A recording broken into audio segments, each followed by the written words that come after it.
Welcome back, everybody, for another deep dive. This time we're going to be taking a look at Dostoevsky. Oh, Dostoevsky. Yeah, and specifically... Good big topic. Yeah, it is a big topic, but we're going to try and focus in, on this question of why good people are often unhappy. Okay. Yeah.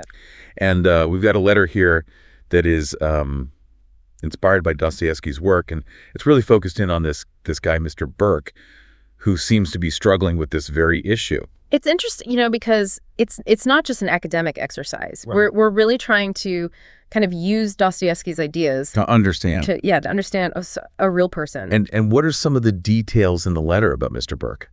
Well, the letter writer is very, very concerned about him. Okay.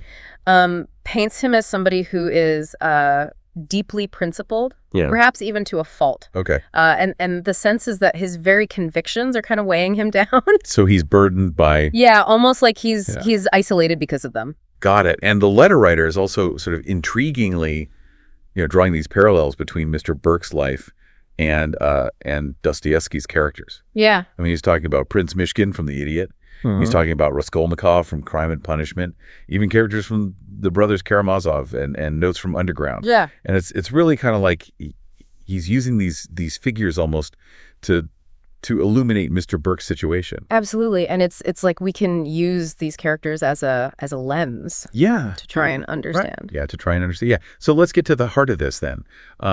What exactly is this fatal mistake that Dostoevsky believed good people make that leads to their unhappiness? Well, Dostoevsky believed that good people, they often confuse witnessing suffering with the belief that they must single-handedly bear the weight of the world's pain. Okay. I mean, so many people listening, I think, can identify with that.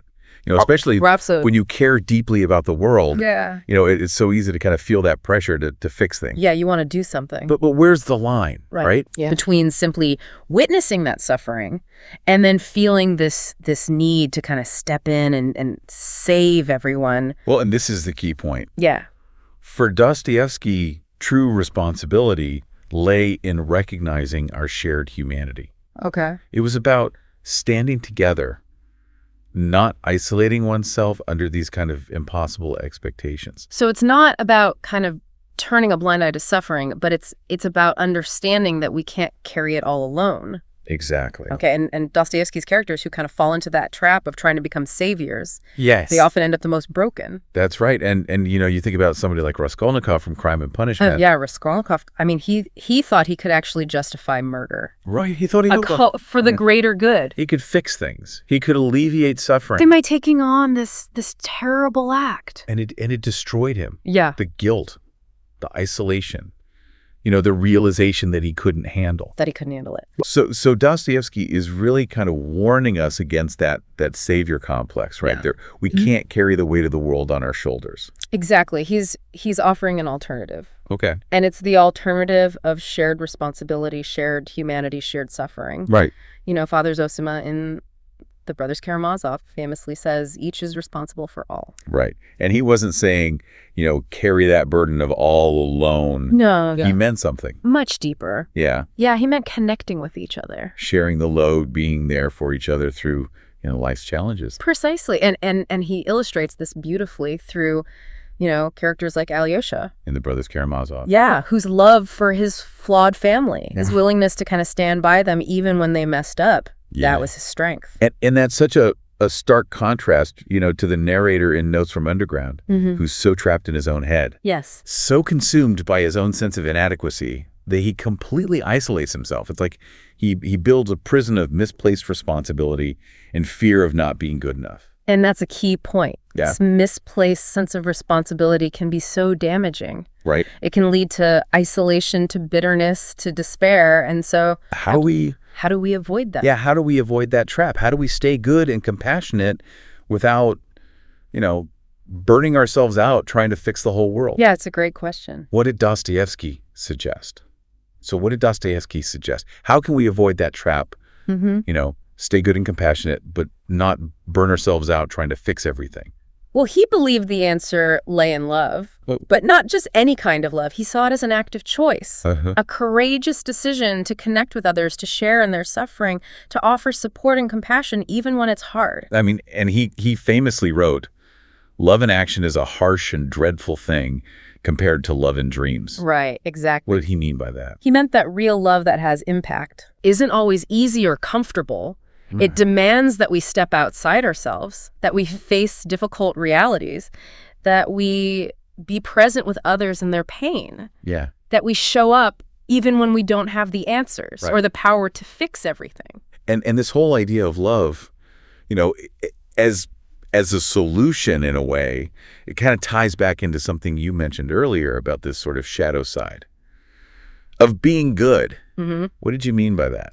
Well, good people, often with their strong morals and their desire to help others, can sometimes slip into believing that they're inherently better than others. Because of those qualities. Yeah, because of those qualities. It's like a subtle pride that kind of sneaks in. Yeah, so it's not that they're intentionally arrogant or anything. No. But their good intentions can almost blind them to their own ego getting involved. Exactly. And, Dostoevsky was brilliant at exploring the complexities of human motivation. Right. He knew that even the most well-intentioned actions could be tainted by this need for validation, by this sense of moral superiority. So how does that kind of show up? How does that shadow side manifest in real life, or even in Dostoevsky's characters for that matter? Well, think about the narrator from Notes from Underground again. Okay. He's so fixated on his own perceived failings and the injustices that he sees around him that he becomes bitter and isolated. He wants recognition for his suffering, for trying to be good, and when it doesn't come, it just fuels his resentment. I mean, it's so relatable, though, isn't it? I mean, we all want our efforts to be recognized. Of course. We all want to feel like we're making a difference. Yeah. But Dostoevsky suggests Yeah. that true goodness isn't about seeking that external validation. Okay. It's those quiet, often unseen acts of love and compassion that truly matter. It's doing the right thing because it's right. Not because we're expecting to get a pat on the back. Exactly. Or a trophy or whatever. Right. I mean, that's a tough lesson, though, isn't it? Especially for people who are naturally inclined to help others. I mean, they might start to feel used. Right. Unappreciated, leading to that burnout. Yeah. And that's where Dostoevsky's insights about love really come into play again. Okay. He reminds us that true love isn't transactional. Yeah. It's giving freely without expectation. Right. Recognizing the inherent worth of every human being. Yeah. Even those who may not seem deserving of our compassion. Wow. I mean, that's a high standard, isn't it? It is. To love without expecting anything in return. Yes, but he believed it begins with humility. Okay. With recognizing that we are not saviors. Right. That we don't have all the answers. Wait, not God. And that we can't control the world or the people in it. I mean, that's a hard pill to swallow. Yeah. Especially in a culture that so often celebrates, individual achievement. Right. And the idea that, we can control our own destiny and all that. But Dostoevsky believed that true strength comes from accepting our limitations. From recognizing that we're part of something bigger than ourselves. And from finding joy in connection rather than in control. And I mean, didn't his own life kind of really underscore this belief? Oh, absolutely. I mean, his life was incredibly difficult. He went through imprisonment, poverty, illness, loss of loved ones. And yet, instead of becoming hardened or bitter, he emerged from these experiences with this even deeper understanding of human resilience and the importance of compassion. So he wasn't just, writing about these ideas. He was living them. He was learning these lessons through his own trials. Exactly. And that's what makes his work so powerful. Yeah. It's not just theoretical. It's born from the fire of his own suffering and his unwavering faith in humanity. It's no wonder it resonates with so many people. I mean, he's not preaching from some ivory tower. Yeah. He's speaking from the depths of his own experience. And he's offering a way forward. Okay. A way to find meaning and purpose even in the face of unimaginable suffering. So how can we apply that to our own lives? I mean, if we're feeling overwhelmed by, the world's problems, right? If we're struggling with that misplaced sense of responsibility, where do we even begin? It goes back to that crucial distinction. Okay. Recognizing the difference between witnessing suffering and taking on the burden of fixing it all. Okay. We can be compassionate without trying to be saviors. Okay. We can make a difference without sacrificing our own well-being. Right. It's about balance. Finding that balance between action and acceptance. Yeah. Love and humility. Exactly. And remembering that we're not alone. Right. Dostoevsky believed that shared suffering, rather than just being a burden, Yeah. could actually be a source of strength and connection. It's amazing how this whole deep dive started with this letter about, one man's struggles. Right. And here we are talking about these universal truths about the human condition. Yeah, it really speaks to the power of Dostoevsky's work. Yeah. And how relevant it remains even, centuries later. It really makes you wonder what Mr. Burke himself thought about all this. Right. Did he find any solace in Dostoevsky's insights? Did he see himself reflected in these characters? Yeah. We can only imagine. But, I think the letter writer really hoped that Dostoevsky's words would offer Mr. Burke a new perspective. Yeah. A way to reframe his experience. Right. Find a path towards, greater peace and connection. And perhaps our listener today Yeah. can find that same solace and direction. If you're out there listening and you're feeling that weight, that burden of trying to fix everything, Yeah. remember what Dostoevsky taught us through his characters, through his own life. True strength comes not from isolation, but from connection. Yes. It's about sharing the load, Yeah. embracing our shared humanity, finding meaning in love and compassion, Absolutely. not in trying to be a savior. It's about recognizing that even in suffering, there's beauty, Yeah. there's connection, there's hope. Dostoevsky didn't sugarcoat the reality of pain, but he offered us a way to navigate it, Okay. to find meaning and purpose even in the darkness. And that's ultimately what makes his work so enduring and so important, especially in today's world. Yeah, he speaks to those fundamental questions Right. that we all grapple with. How to live, how to love, how to find meaning. In a world that often feels Right. chaotic and painful. Dostoevsky reminds us that we're not alone. Right. He shows us that even when things seem hopeless, Yeah. there's always a reason to keep going, to keep searching for meaning, to keep loving. And for those of you out there feeling lost or burdened or alone, remember his powerful words. The darker the night, the brighter the stars, the deeper the grief, the closer is God. Beautiful. Let those words be a source of comfort and inspiration, a reminder that even in the midst of darkness, there's light to be found, connection to be made, love to be shared. Thank you for joining us on this deep dive Into the world of Dostoevsky. We hope you'll carry these insights with you as you navigate your own journey. And remember, you're not alone. So for someone out there listening, and they're feeling that weight of the world, maybe even relating to Mr. Burke in that letter, how do they actually start to put these ideas into practice? Well, it really goes back to that key takeaway that we've been discussing. Good people often make the mistake of trying to carry the world's pain alone. Right. And that leads to isolation and despair.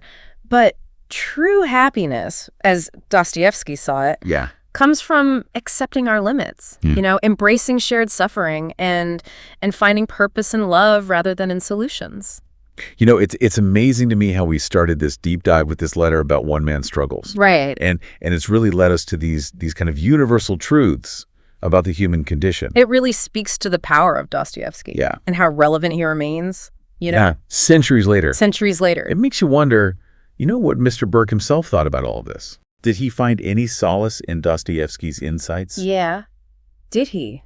Did he see himself reflected in these characters? We can only imagine. Yeah. But I think the letter writer hoped Yeah. that Dostoevsky's words would offer him a new perspective. Right. A way to kind of reframe his experience Yeah. and find a path toward, greater peace and connection. And maybe our listener today can find that same solace and direction. If you're out there listening and you're feeling that weight, that burden of trying to fix everything, remember what Dostoevsky taught us, through his characters, through his own life. Yeah. True strength comes not from isolation, Uh-huh. but from connection. Yes. It's about sharing the load, embracing our shared humanity, finding meaning in love and compassion, not in trying to be a savior. It's about recognizing that even in suffering, Yeah. there's beauty, there's connection, there's hope. Dostoevsky didn't sugarcoat the reality of pain, Right. but he offered us a way to navigate it, Okay. to find meaning and purpose even in the darkness. And that's ultimately what makes his work so enduring and so important, especially in today's world. Absolutely. He speaks to these fundamental questions Yeah. that we all grapple with, how to live, how to love, how to find meaning. Yeah. In a world that often feels so chaotic and painful. Right. Dostoevsky reminds us that we're not alone. He shows us that even when things seem hopeless, Yeah. there's always a reason to keep going, to keep searching for meaning, to keep loving. And for those of you out there, feeling lost or burdened or alone, remember his powerful words.